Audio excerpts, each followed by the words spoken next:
Jaipur Mumbai superfast passenger express train number 12956 coach number B5 मध्ये सकाळी 5 वाजण्याच्या सुमारास एक थरार घडला। ही ट्रेन मुंबई सेंट्रलकडे जात होती। पालघर रेल्वे स्टेशन जवळ येताच ट्रेनच्या कोच B5 मध्ये एका पाठोपाठ धडाधड गोळीबारांचा आवाज आला। या ट्रेनमध्ये 4 जणांचा जागीच मृत्यू झाला आणि ज्याने हा गोळीबार केला त्याने ट्रेनमधून उडी मारून पळून जाण्याचा प्रयत्न केला, पण त्याला तात्काळ पकडण्यात आलं। हा आरोपी दुसरा तिसरा कोणी नव्हता तर रेल्वे सुरक्षा दलाचा जवान होता। त्याने आपल्या सिनियर पोलीस अधिकाऱ्यावरती गोळी झाडली आणि लागलीच अन्य 3 प्रवाशांवरती गोळी झाडली। प्रवाशांवर गोळी झाडण्याचं इतकं या ट्रेनमध्ये नेमकं काय घडलं होतं, त्यांनी गोळीबार का केला होता आणि त्या मागचं कारण नेमकं काय होतं याची सगळी माहिती घेऊयात या व्हिडिओच्या माध्यमातून। नमस्कार, मी चंद्रकांत सूर्यवंशी, आपण पाहताय जनमंतक मराठी। घटना 31 जुलै रोजी पहाटे 5:23 घडली।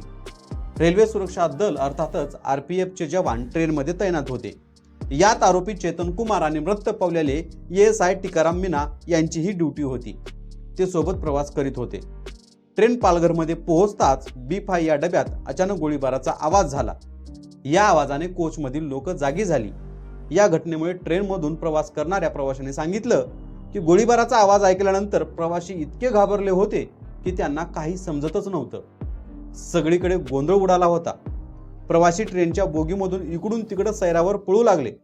काही प्रवाशांनी ट्रेनमधून उड्या घेतल्या, त्यामुळे ते प्रवासी जखमी झाले। महिला प्रवासी आपल्या मुलांना घेऊन पळत होत्या, तर काही प्रवाशांनी त्यांच्या मुलांना लपवलं होतं, तर काहींनी सामान घेऊन पळ काढला। एका प्रवाशानं म्हटलं की जेव्हा मी फायरिंग झाली तेव्हा गाढ झोपेत होतो। अचानक गोळीचा आवाज आला आणि मी जागी झालो।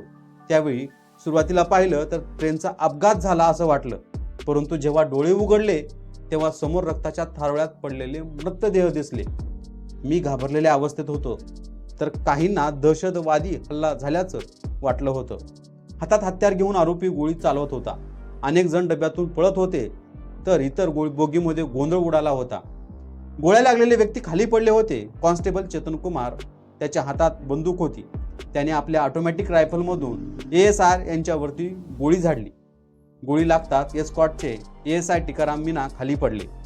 जवान हातात बंदूक घेऊन डब्यात फिरत होता। तो दुसऱ्या बोगीत गेला आणि 3 प्रवाशांनाही गोळी झाडून त्यांनी हत्या केली आणि कोच नंबर B5, S6 आणि पॅन्ड्री कारमध्ये हा गोळीबार झाला। ही घटना वापी ते बोरेवली मीरा रोड स्थानकादरम्यान घडली होती।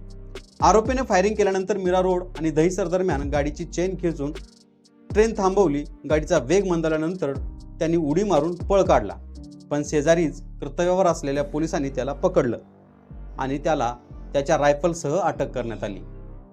घटनेची माहिती मिळताच GRP पोलीस आणि RPF पोलीस घटनास्थळी दाखल झाले होते। आरोपी चेतन कुमारची सध्या बोरिवली स्थानकातील RPF पोलीस स्टेशनमध्ये कसून चौकशी सुरू आहे।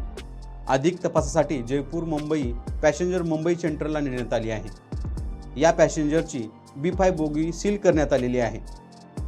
पोलिसांनी या संपूर्ण प्रकरणाचा तपास सुरू केलाय, पण या गोळीबारामागचं कारण काय होतं, हा गोळीबार करण्याचा आरोपीचा नेमका हेतू काय होता, याबाबतची प्राथमिक माहिती मिळते की जयपूर सुपरफास्ट वापी स्टेशन जवळ येत असतानाच चेतन कुमार ट्रेनमधल्या डब्यातील काही प्रवाशांसोबत वाद झाला होता। या वादावादीमध्ये चेतन कुमारने प्रवाशावरती बंदूक उभारली।